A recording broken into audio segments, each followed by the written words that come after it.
नमस्कार, मैं हूं सैयद सुहेल और आप देख रहे हैं ये भारत की बात है। होगी देश की हर बात, दिखाएंगे आपको देश और दुनिया की तमाम बड़ी खबरें। लेकिन आइए सबसे पहले आपको बताते हैं ये भारत की बात है में क्या है खास। आज हम आपको बताएंगे किसान आंदोलन का आज 1 साल पूरा हो गया। दिल्ली के बॉर्डर पर किसान 1 साल से बैठे हैं। 1 साल से तीनों कानून की वापसी का ऐलान हो चुका है, लेकिन किसानों की घर वापसी कब होगी ये राकेश टिकैत को नहीं पता। संसद का शीतकालीन सत्र शुरू होने वाला है और इधर किसान कमर कस चुके हैं। 3 कानून वापसी के बाद अब एक नए शगुफे के साथ सामने आ गए। अब कहना है कि एमएसपी का कानून लेकर उठेंगे। पहले मांग थी कि 3 किसान कानून वापस करो, सरकार ने मांग मान ली तो एक और मांग लेकर आ गए कि अब तो एमएसपी का कानून लेने के बाद ही दिल्ली का बॉर्डर छोड़ेंगे। एक बार फिर 26 जनवरी जैसा क्या गदर मचाने की तैयारी हो रही है। लेकिन सवाल यह है, क्या एमएसपी कानून की मांग को पूरा करना संभव है? क्या सरकार एमएसपी किसानों को दे पाएगी? यह संभव है, यह मुमकिन है। क्या राजनीतिक मंशा को पूरा करने के लिए असंभव मांग करना जायज है? क्योंकि नजर क्या उत्तर प्रदेश और पंजाब चुनाव पर है और इस दौरान सरकार ने किसान कानून वापस लेने का ऐलान कर दिया, तो अब किसान नई मांग के साथ सामने आ गए, जिससे उत्तर प्रदेश और पंजाब चुनाव तक यह आंदोलन चलता रहे। यह भी आपको बताएंगे क्या एमएसपी लाना संभव है और अगर संभव है या नहीं। इसके अलावा अमेरिका एक बार यह कोशिश कर चुका है किसानों को एमएसपी देने की, लेकिन अमेरिका को यह कदम वापस लेना पड़ा। इसलिए सरकार के लिए एमएसपी कानून देना किसानों को लगभग नामुमकिन है। अगली आज की खबर होगी देश का 71वां संविधान दिवस। आज देश मना रहा है। हर भारतीय के लिए यह बहुत खास और बहुत बड़ा दिन है। दुनिया का सबसे लंबा, सबसे बेहतरीन संविधान हमारे पास है, लेकिन आज संविधान दिवस पर आयोजित कार्यक्रम से सोचिए देश का विपक्ष गायब रहा। बताएंगे विपक्ष ने इसके लिए क्या क्या दलीलें दी हैं। लेकिन प्रधानमंत्री ने आज के दिन विपक्ष की जमकर बखिया उधेड़ी, न सिर्फ इस बात को लेकर कि आज जब देश के संविधान को स्वीकार किया गया, अपनाया गया, उस दिन विपक्ष गायब है, बल्कि इसलिए भी कि देश में परिवारवाद की जो जड़ें हैं ये लोकतंत्र के लिए सबसे बड़ा खतरा है। और कहा कि एक ही परिवार के हाथों में किसी पार्टी की कमान रहने से देश की डेमोक्रेसी, देश की जमहूरियत को सबसे ज्यादा नुकसान है। सियासत के साथ ही भारत के संविधान के बारे में कुछ वो जानकारी आपको देंगे जो आज तक आपको नहीं पता थी। इसके साथ ही बात करेंगे रिपब्लिक मीडिया नेटवर्क के इंडिया इकोनॉमिक समिट की, जिसकी आज पूरे देश में चर्चा हो रही है। इस मंच पर देश की कई नामी गिरामी सियासी हस्तियों ने शिरकत की। इस मौके पर रिपब्लिक मीडिया के editor in chief Arnab Goswami ने परिवहन मंत्री नितिन गडकरी से सीधे और बेबाक सवाल किए। गडकरी ने भी सवालों का उसी अंदाज में जवाब दिया।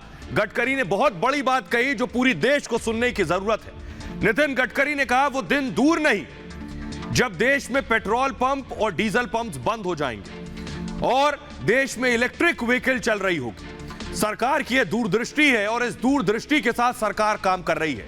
उन्होंने 2 टूक कहा कि हम इलेक्ट्रिक व्हीकल को बढ़ावा देना चाहते हैं ताकि प्रदूषण कम हो और परिवहन सस्ता हो, यानी आपकी जेब पर बोझ कम पड़े और पर्यावरण को नुकसान कम हो। इस समिट में आपको बताएं केंद्रीय मंत्री स्मृति ईरानी और पेट्रोलियम मंत्री हरदीप पुरी सहित कई हस्तियों ने शिरकत की। बताएंगे आपको किसने क्या कहा, लेकिन उससे पहले आपको जरूरी बात बता दें कि रिपब्लिक भारत आपसे जुड़े हर मुद्दे के लिए आवाज उठाता है। आप भी अपनी आवाज उठाइए, रखिए अपने विचार अपनी भाषा में कू ऐप पर। रिपब्लिक भारत अब कू ऐप पर भी मौजूद है। तो आइए शुरुआत करने जा रहे हैं आज की सबसे बड़ी खबर के साथ। और बड़ी खबर ऐसी कि प्रधानमंत्री नरेंद्र मोदी ने आज बहुत बड़ी बात कही। उन्होंने कहा party for the family, party by the family, यानी पार्टी जो परिवार के लिए है, परिवार के द्वारा बनाई गई। ये बड़ी बात प्रधानमंत्री ने कही। आज संविधान सभा में आज ही के दिन संविधान को अपनाया गया था और आज यहां से विपक्ष नदारद था। तो इसी जगह से प्रधानमंत्री ने विपक्ष पर परिवारवाद पर हमला किया। बहुत बड़ी बयान प्रधानमंत्री की तरफ से सामने आया और प्रधानमंत्री ने कैसे उन सबको टारगेट किया जिनके बेटे बेटे बेटे के बेटे और बेटे के बेटे अब तक पार्टियों का नेतृत्व कर रहे हैं। देखिए जरा प्रधानमंत्री ने क्या कहा। प्रधानमंत्री ने इन सब पर टारगेट किया। देखिए जरा, ये जो चेहरे आप देख रहे हैं ये वो चेहरे हैं जिन पर प्रधानमंत्री नरेंद्र मोदी का निशाना था। प्रधानमंत्री ने कहा क्या, देखिए जरा, प्रधानमंत्री ने कहा पारिवारिक पार्टियां लोकतंत्र के लिए खतरनाक हैं, देश की डेमोक्रेसी के लिए खतरनाक हैं। राजनीतिक दलों ने लोकतांत्रिक चरित्र खो दिया है और पारिवारिक पार्टियां बनी लोकतंत्र के लिए संकट। सियासत में एक परिवार से कई लोग हो सकते हैं, यानी परिवार से बेशक कई लोग हो सकते हैं, योग्यता और जनता का आशीर्वाद इसका आधार होना चाहिए। पीढ़ी दर पीढ़ी एक परिवार पार्टी ना चलाए, यह देश के लोकतंत्र के लिए घातक है। क्या कुछ कहा प्रधानमंत्री नरेंद्र मोदी ने, आइए आपको सुनवाने जा रहा हूं। प्रधानमंत्री का यह हमला उन सारी पार्टियों के लिए है जिनके पहले पिता ने पार्टी बनाई या दादा ने पार्टी बनाई, फिर बेटा और फिर पोता उस पार्टी को संभालते आए। सुनिए जरा। भारत एक ऐसे संकट की तरफ बढ़ रहा है जो संविधान को समर्पित लोगों के लिए चिंता का विषय है, लोकतंत्र के प्रति आस्था रखने वालों के लिए चिंता का विषय है, और वो है पारिवारिक पार्टियां। राजनीतिक दल party for the family, party by the family,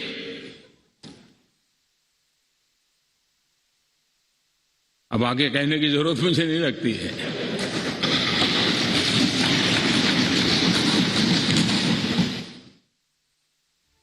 Kashmir से कन्याकुमारी हरी राजनीतिक दलों की तरफ देखिए, ये लोकतंत्र की भावना के खिलाफ है।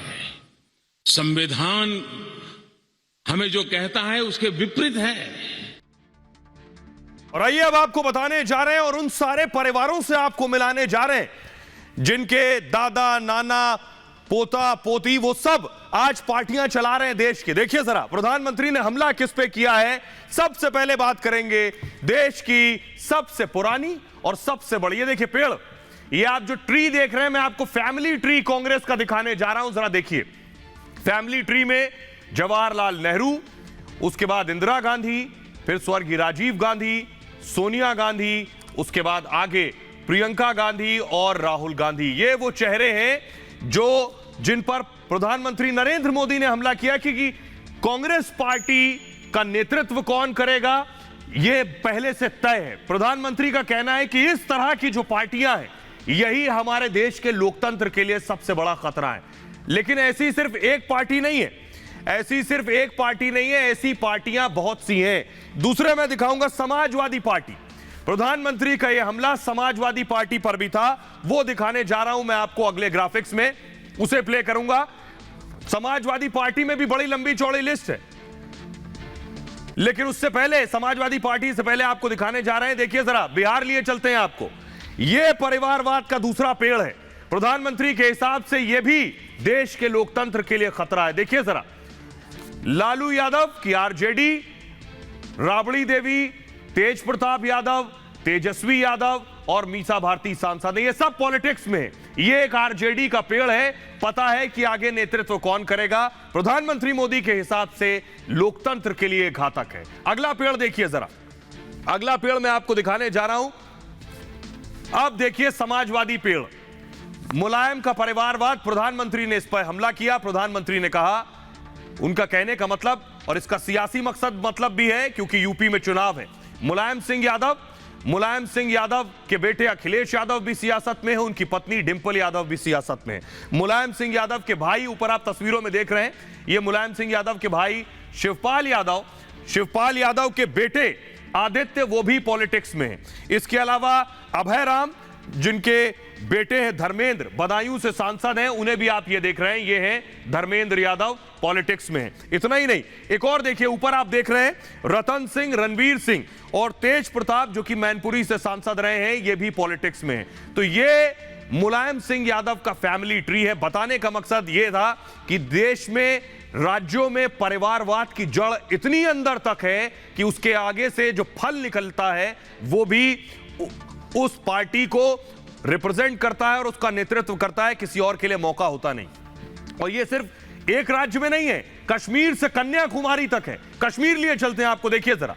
कश्मीर में अब्दुल्ला परिवार देख रहे हैं आप, शेख अब्दुल्ला, फारूक अब्दुल्ला और उमर अब्दुल्ला, ये कश्मीर का फैमिली ट्री। और यही हाल मुफ्तीज का भी है, यही हाल आप दक्षिण में चले जाएं तो करुणानिधि, स्टालिन, वहां भी यही हाल है। यानी ये पूरब से पश्चिम तक और उत्तर से दक्षिण तक यही हाल है। ये मैं आपको फैमिली ट्री के जरिए बता रहा था। लेकिन प्रधानमंत्री ने एक और बात कही, जब जब ये बात होती है तो फौरन राजनाथ सिंह और पंकज सिंह का नाम लिया जाता है कि बीजेपी में भी वो नेता हैं जिनके बेटे भी सियासत में हैं। ज्योतिरादित्य सिंधिया का भी नाम लिया जा सकता है। लेकिन प्रधानमंत्री ने इस पर भी तस्वीर साफ की है, देखिए जरा।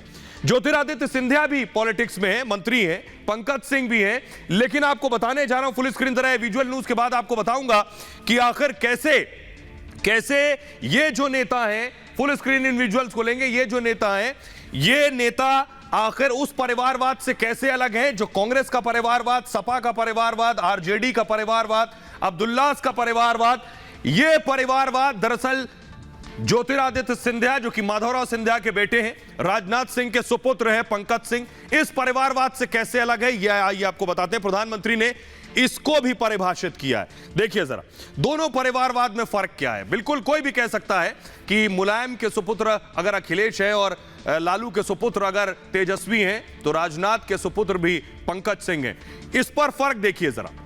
विपक्षी दलों में एक ही परिवार का कंट्रोल है, कहने का मतलब एक ही पार्टी पर एक पूरे परिवार का कंट्रोल है। न ज्योतिरादित्य सिंधिया की कोई पार्टी है जिस पर पार्टी पर कंट्रोल हो, न पंकज सिंह और राजनाथ सिंह के लिए, ऐसा आप कह सकते हैं। बीजेपी में किसी परिवार का कंट्रोल नहीं है, उनका यह कहना था। विपक्ष में एक ही पीढ़ी के बाद दूसरी पीढ़ी को कमान दे दी जाती है। जैसे कांग्रेस में आप देख लीजिए, जैसे लालू प्रसाद यादव के बाद अब तेजस्वी और तेज प्रताप और मीसा भारती हैं, दूसरा कौन है। बीजेपी में लोकतांत्रिक तरीके से चुनाव होता है, बीजेपी का कहना यह है। विपक्ष में खास परिवार का ही फैसला अंतिम होता है, आखिरी मोहर वही परिवार लगाएगा। बीजेपी में सबकी राय का महत्व होता है, उनका कहना यह था।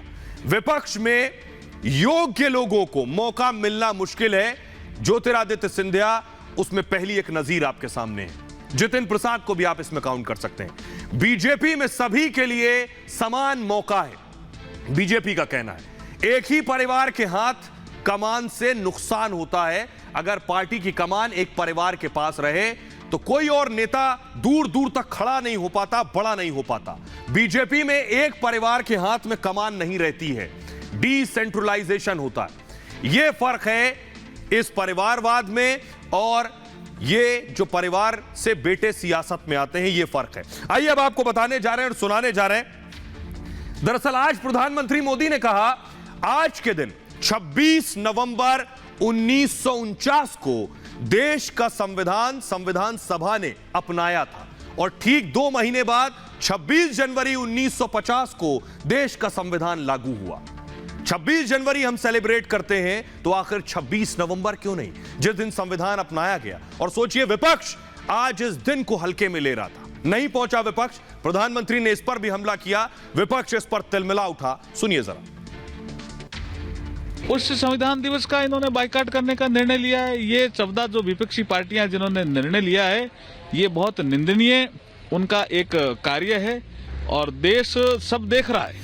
सरकार की प्रोग्राम हो, पार्लियामेंट की प्रोग्राम हो, जरूर हम जाएंगे, लेकिन ये सरकार नहीं, पार्टी की प्रोग्राम है। अगर सरकार की प्रोग्राम होती तो सारे पार्टियां इसमें शामिल होते। राजनीति से इसका कोई मतलब नहीं होना चाहिए, लेकिन आजकल कई दल इसी पर चले गए। तो आप समझ लीजिए कि अभी कुछ दिन के लिए भले ही वो रह जाएं, लेकिन कुछ समय के बाद उनका सर्वाइवल संभव नहीं होगा। संविधान दिवस हम सब मनाते हैं और मनाएंगे, लेकिन संविधान दिवस मनाने का ये जरूरी नहीं कि प्रधानमंत्री के भाषण को सुना जाए। जो प्रधानमंत्री संविधान की इज्जत ही ना करता हो, उनके भाषण सुनने का क्या मतलब है? यहीं से दरवाजा खुला था भारतीय जनता पार्टी का, यहीं से सत्ता में पहुंचे हैं। इस बार उत्तर प्रदेश की जनता ने तय किया यहीं से दरवाजा बंद होगा और सत्ता से बाहर होंगे। हम जो बहिष्कार हो रहा है आज का कार्यक्रम के ऊपर, शिवसेना उसमें शामिल है, हमारे सांसद उसमें शामिल नहीं होंगे। बीजेपी की सरकार निरंतर संवैधानिक संस्थाओं पर चोट पहुंचा रही है। वह देश के प्रजातंत्र को, संविधान को जब हम सेलिब्रेट करें, उसका जश्न मनाएं, उसमें शामिल ना किया जाना केवल एक औपचारिक निमंत्रण, वो भी बैठने का समारोह के अंदर, वो स्वीकार्य नहीं है। हमारी पार्टी ने आज केंद्र व राज्यों की सरकारों के भी इस कार्यक्रम में हिस्सा नहीं लेने का फैसला लिया है।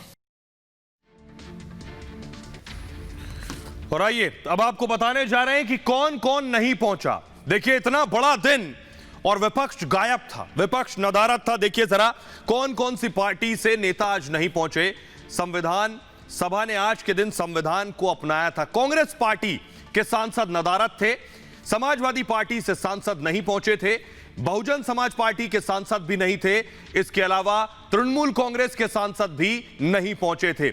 आरजेडी लालू प्रसाद यादव की पार्टी से भी सांसद आज के दिन नहीं पहुंचे थे। लेकिन आइए अब आपको बताते हैं, प्रधानमंत्री नरेंद्र मोदी ने आज के दिन विपक्ष पर जमकर हमला किया। पीएम की एक खासियत है, उनकी हर एक बयान के पीछे कोई बड़ा मकसद छिपा होता है। आइए आपको बताने जा रहे हैं आज प्रधानमंत्री ने क्या कहा और उसके निशाने पर कौन था। संविधान दिवस के मौके पर आयोजित कार्यक्रम से प्रधानमंत्री मोदी बेहद नाराज थे। इसके बाद प्रधानमंत्री मोदी ने विपक्ष को परिवार से लेकर लोकतंत्र पर चुन चुन कर वार किया। पीएम मोदी ने कहा, पारिवारिक पार्टी लोकतंत्र की भावना के खिलाफ है। किसी पार्टी को पीढ़ी दर पीढ़ी अगर एक ही परिवार चलाता रहा तो यह लोकतंत्र, इस डेमोक्रेसी खतरे में पड़ जाएगी। पीएम मोदी का यह हमला कांग्रेस सहित विपक्ष की पार्टियों के लिए था। जरा प्रधानमंत्री को सुनिए एक बार, उसके बाद बताऊंगा यह बात कही क्यों उन्होंने। सुनिए। जब मैं ये कहता हूं कि पारिवारिक पार्टियां, इसका मतलब मैं ये नहीं करता हूं कि एक परिवार में से एक से अधिक लोग राजनीति में ना आए। जी नहीं, योग्यता के आधार पर, जनता के आशीर्वाद से किसी परिवार से एक से अधिक लोग राजनीति में जाएं, इससे पार्टी परिवारवादी नहीं बन जाती है। लेकिन जो पार्टी पीढ़ी दर पीढ़ी एक ही परिवार चलाता रहे, पार्टी की सारी व्यवस्था परिवारों के पास रहे, वो लोकतंत्र, स्वस्थ लोकतंत्र के लिए सबसे बड़ा संकट होता है। सुना आपने प्रधानमंत्री को। आइए अब आपको बताते हैं कि पीएम मोदी ने ऐसा क्यों कहा। उत्तर प्रदेश चुनाव पर पीएम का फोकस है। 3-4 महीने में यूपी में चुनाव होने हैं। पीएम ने इशारों में अखिलेश यादव, प्रियंका गांधी वाड्रा पर निशाना साधा। इसके बाद पीएम मोदी ने भ्रष्टाचार के मुद्दे पर विपक्ष को घेरा। पीएम ने सवाल पूछा कि भ्रष्टाचार में, करप्शन के मामले में सजा मिलने के बाद, यह हमारे देश में ही संभव है, जिन्हें भ्रष्टाचार में सजा मिल गई हो, सजा याफ्ता हो, उनका महिमा मंडन किया जाता है और किया जा रहा है। सुनिए जरा। कि जब न्यायपालिका ने स्वयं ने किसी को अगर भ्रष्टाचार के लिए घोषित कर दिया हो,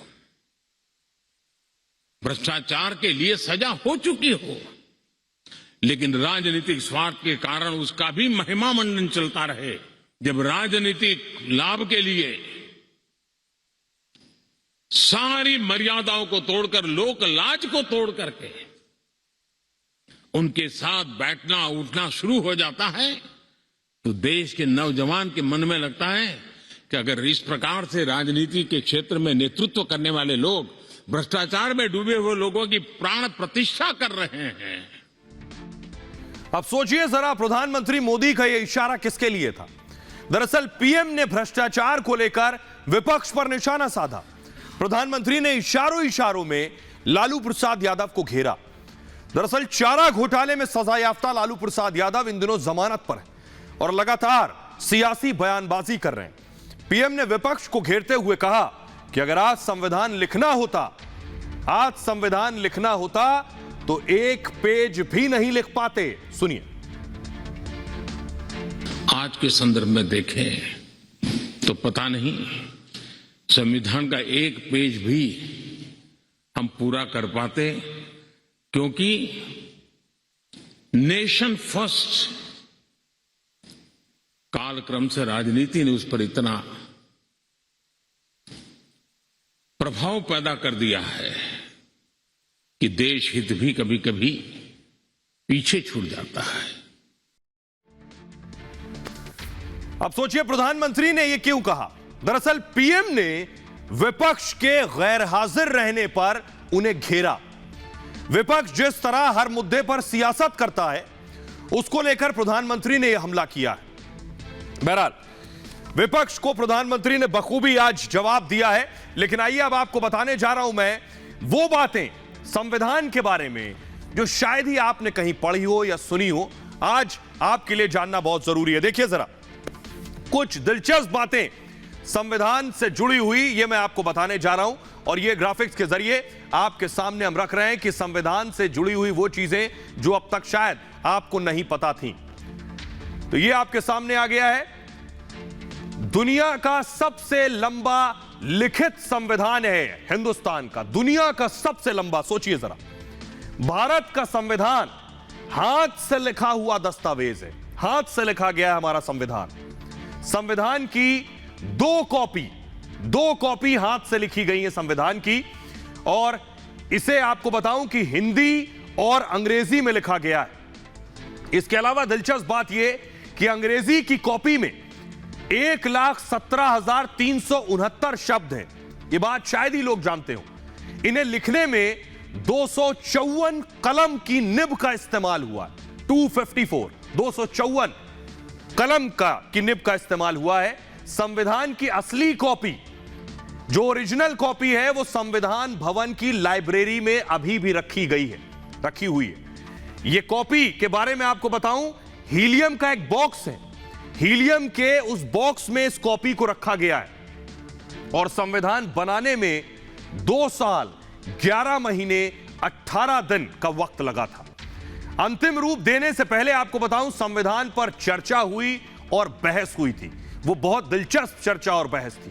तब इसमें 2000 से ज्यादा संशोधन किए गए। सोचिए जरा, संविधान के एक क्लॉज पर चर्चा हुई, बहस हुई, 2000 से ज्यादा उसमें अमेंडमेंट्स किए गए।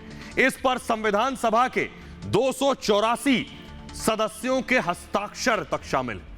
इन सदस्यों में 15 महिलाएं भी उस वक्त शामिल थीं। 10 देशों के संविधान की अच्छी बातों को इसमें सम्मिलित किया गया। दुनिया का सबसे बेहतरीन संविधान माना जाता है हिंदुस्तान का, जिस पर हमें फख्र और गर्व करना चाहिए। बहरहाल खबरों में आगे बढ़ते हैं और आज की अगली बड़ी खबर है, किसान आंदोलन को 1 साल पूरा हो गया, लेकिन किसान अभी भी हटने को तैयार नहीं है। अब नया बहाना है, एमएसपी कानून लेकर उठेंगे। 1 साल बैठे रहे इस मांग को लेकर कि किसान कानून वापस ले लो, तो उठ के चले जाएंगे। अब जब किसान कानून वापस लेने का ऐलान हो गया तो अब कह रहे हैं एमएसपी कानून लेकर जाएंगे। आइए आपको सुनवाते हैं, राकेश टिकैत को सुनिए। कह रहे हैं एमएसपी कानून दीजिए वरना 29 तारीख को संसद की तरफ कूच होगा। 500 ट्रैक्टर, सुनिए जरा।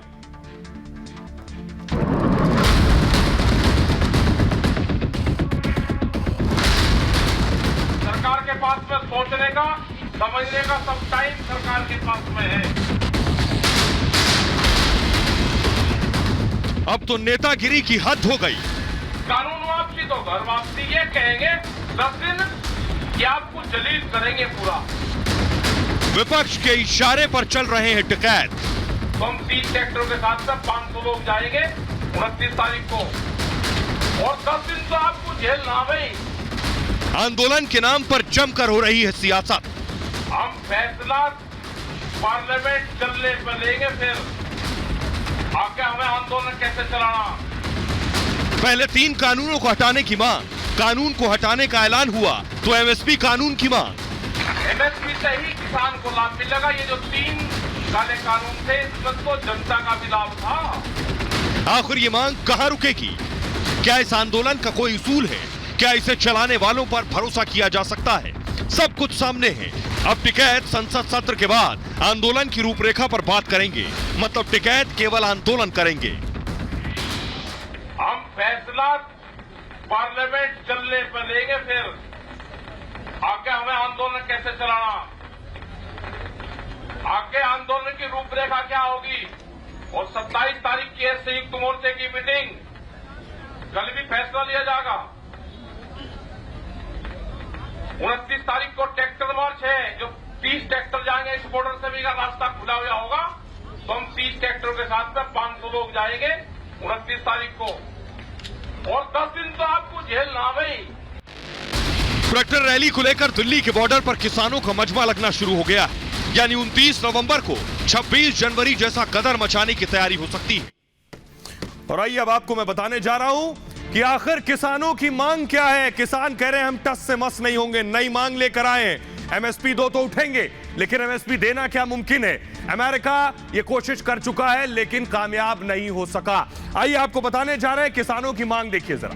किसानों का कहना है पहले तीनों कानून वापस हो, किसान ये कह रहे हैं। इसके अलावा किसानों का कहना है फिर संसद में एमएसपी कानून बने। उसके बाद किसानों का कहना है एमएसपी पर कानून देश की मांग है और देश की मांग पूरी करनी होगी। शहीद किसानों पर सरकार बात करे।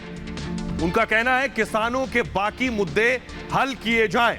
किसान कह रहे हैं 29 नवंबर को दिल्ली में ट्रैक्टर रैली होगी, यानी 29 नवंबर की तैयारी। लेकिन आइए अब आपको बताने जा रहा हूं मैं, एमएसपी कानून मांग रहे हैं, क्या एमएसपी देना सरकार के लिए संभव है? देखिए लगभग असंभव है। एमएसपी कानून से कानूनी अधिकार मिल जाएगा। किसानों के पास कानूनी अधिकार होगा कि मिनिमम समर्थन मूल्य तो चाहिए ही चाहिए, इससे कम पर कुछ होगा ही नहीं। इससे कम पर अगर आप देंगे तो जेल जाएंगे। तब केवल एमएसपी पर ही खरीद भी होगी और बिक्री भी होगी। केवल एमएसपी पर खरीद बिक्री से दिक्कतें होंगी। दिक्कत देखिए क्या होगी। सबसे बड़ी दिक्कत होगी पैसे की, कि आखिर फंड कहां से आएगा पूरे देश के किसानों का अनाज खरीदने के लिए। सभी फसलों पर कानून बनाना होगा। देश में जितनी फसल किसान उगा रहा है, जिस पर बजट का सोचिए, देश के बजट का कितना खर्च हो जाएगा, 80% से ज्यादा इसी पर खर्च हो जाएगा। एमएसपी पर खरीदारी के लिए इतना पैसा आखिर आएगा कहां से? एक परेशानी। एमएसपी के लिए फसल की क्वालिटी तय होती है कि फसल की गुणवत्ता कैसी है। कानून बनने पर होगा क्या? सभी फसलों पर एमएसपी देना होगा, कैसी भी क्वालिटी हो तो तब भी आपको मिनिमम समर्थन मूल्य तो देना होगा। फसल की क्वालिटी खराब हुई तो खरीदार ढूंढे नहीं मिलेगा, कौन खरीदेगा खराब फसल? लेकिन सरकार को हर हाल में एमएसपी पर खरीदना ही खरीदना होगा। सरकार के पास कोई विकल्प नहीं होगा। बहुत ज्यादा अगर उपज हो गई, किसान ने, कई बार होता है कि पैदावार बहुत ज्यादा हो गई, तब क्या होगा? तब सबसे बड़ी दिक्कत होगी। अगर उपज ज्यादा होने पर खरीदार और ज्यादा कम हो जाएंगे। आखिर खरीद लेगा तो स्टोर कहां करेगा? खरीदार मिल जाएगा तो उसकी कीमत पूरी देनी होगी, और न सिर्फ कीमत देनी होगी, ऐसे में अनाज बिकेगा नहीं और स्टोर में सड़ जाएगा, और इतना स्टोरेज करना भी लगभग असंभव है। एमएसपी ज्यादा होने पर अनाज महंगे हो जाएंगे, क्योंकि एमएसपी ज्यादा है और महंगे अनाज गरीब खरीद नहीं पाएगा। दूसरी बड़ी परेशानी होगी। ऐसे में गरीबों को क्या होगा? घर चलाना मुश्किल हो जाएगा, अनाज बहुत महंगा हो जाएगा। लेकिन मैं आपको एक उदाहरण के तौर पर बताने जा रहा हूं कि ऐसे ही एमएसपी की मांग अमेरिका में उठी। अमेरिका में हुआ क्या? एमएसपी दे दिया सरकार ने, लेकिन यह हालत हो गई कि एमएसपी वापस लेना पड़ा। उस पर कानून देखिए जरा। 1977 में दूध पर एमएसपी कानून बनाया अमेरिका ने। राष्ट्रपति जिमी कार्टर उस वक्त हुआ करते थे, उन्होंने यह कानून बनाया। इस हर 6 महीने में क्या हो रहा था? दूध के दाम बढ़ाने की घोषणा हुई, यानी कानून में शामिल था हर 6 महीने में दूध के दाम बढ़ेंगे। ठीक उसी तरह देश में जब एमएसपी बनेगा तो हर साल एमएसपी बढ़ाना उसमें शामिल होगा। ऐलान के बाद अचानक हुआ क्या? दूध का उत्पादन बढ़ गया। क्यों? क्योंकि अब एमएसपी मिलेगा ही मिलेगा, इसलिए दूध का उत्पादन बढ़ गया। उससे क्या हुआ? उत्पादन इतना ज्यादा हुआ कि स्टोर करना मुश्किल हो गया कि आखिर दूध को रखा कहां जाए। दूध को ज्यादा दिन तक स्टोर नहीं किया जा सकता वरना दूध खराब हो जाएगा। तो दिक्कत क्या हुई, क्या उपाय निकाला गया? तब सरकार ने दूध की जगह चीज खरीदने का फैसला किया कि दूध नहीं, चीज खरीदेंगे, दूध का चीज बनाइए। समस्या तब शुरू हो गई जब किसान खराब चीज बेचने लगे। ये उसी तरह जैसे अनाज सड़ जाए या क्वालिटी खराब हो तब भी आपको एमएसपी पर खरीदना होगा, वैसा ही हुआ कि चीज खराब है तब भी आपको खरीदनी होगी। ऐसे में चीज का बड़ा स्टॉक हो गया जिसका खरीदार तक नहीं मिल रहा था, हालत ये थी। और तब सरकार को मजबूरी में गरीबों में इस चीज को बांट देना पड़ा। अब आप समझ सकते हैं, फिर मजबूर होकर सरकार को अपना फैसला वापस लेना पड़ा। यह हालत थी अमेरिका में एमएसपी कानून बनाने के बाद, क्योंकि देश के करदाताओं को यानी जो टैक्स देते हैं उनकी मेहनत का पैसा बर्बाद हो रहा था। यह सरकार को इल्म आया और एमएसपी कानून वापस लिया। आइए अब आपको बताने जा रहे हैं, लेकिन किसान टस से मस होने को तैयार नहीं। किसानों ने अपने ट्रैक्टर खड़े कर लिए। 29 तारीख की तैयारी है, ये देखिए, यानी किसानों ने ऐलान कर दिया है कि गांव से किसान शहरों की तरफ आ जाएं, दिल्ली बॉर्डर पर आ जाएं। 29 तारीख की तैयारी है, 29 तारीख की तैयारी है। आइए अब आपको बताने जा रहे हैं एमएसपी के बारे में। तो मैंने आपको बता दिया, लेकिन यह समझिए, दरअसल बहुत से लोग ये नहीं जानते हमारे देश में कि ये एमएसपी होती क्या है, एमएसपी भला क्या है। देखिए जरा, आइए आपको बताने जा रहे हैं, देखिए जरा एमएसपी क्या है। बहुत से लोग जो शहरों में रहते हैं उन्हें नहीं पता ये किसान अब क्या मांग रहे हैं। तो ये होती है एमएसपी। देखिए, एमएसपी मतलब मिनिमम समर्थन मूल्य, यानी न्यूनतम समर्थन मूल्य जिसे आप हिंदी में कहेंगे। किसानों से इसी कीमत पर, ये जो कीमत तय हो गई एक बार एमएसपी की, इसी कीमत पर इनकी फसल की खरीद की जाती है। मंडियां बनी होती हैं, सरकारी मंडियां, मंडियों में एमएसपी पर ही खरीद बिक्री होती है। यानी किसान ने फसल उगाई, सरकार ने एमएसपी तय कर दी, किसान ने अपनी फसल ले जाकर उस मंडी में उस कीमत पर बेच दी। ये होता है एमएसपी, मतलब किसानों को वाजिब कीमत दिलाना। अभी एमएसपी लागत का करीब 1.5 गुना दिया जाता है, यानी इसका जो आकलन किया जाता है उसके हिसाब से जो किसानों की फसल में लागत लग रही है उसका 1.5 गुना न्यूनतम समर्थन मूल्य सरकार तय करती है। मोदी सरकार ने एमएसपी को 1.5 गुना तक पहुंचाया है और एमएसपी हमेशा केंद्र सरकार ही तय करती है। देश में 2 बार एमएसपी की घोषणा की जाती है। आपको बताऊं, एमएसपी की शुरुआत 1960 के दशक में हुई थी और गन्ने का समर्थन मूल्य गन्ना आयोग तय करता है। तो ये बताने का मकसद आपको सिर्फ ये कि एमएसपी दरअसल जो है, अब किसानों की मांग है कि ये जो एमएसपी है अब तक सरकार तय करती है, इसका कोई कानून नहीं है। अमूमन ये कहा जाता है कि कुछ सरकारें हर साल तय कर देती थी पहले, या चुनाव के नजदीक तय होता है, उसमें बढ़ोतरी की जाती है। किसान चाहते हैं एमएसपी पे कानून लाओ और संभव है कानून में शामिल होगा कि हर साल एमएसपी बढ़ाओ। बस यही सबसे बड़ी परेशानी होगी। बहरहाल ये भारत की बात है में इतना ही। अपना बहुत ख्याल रखिए।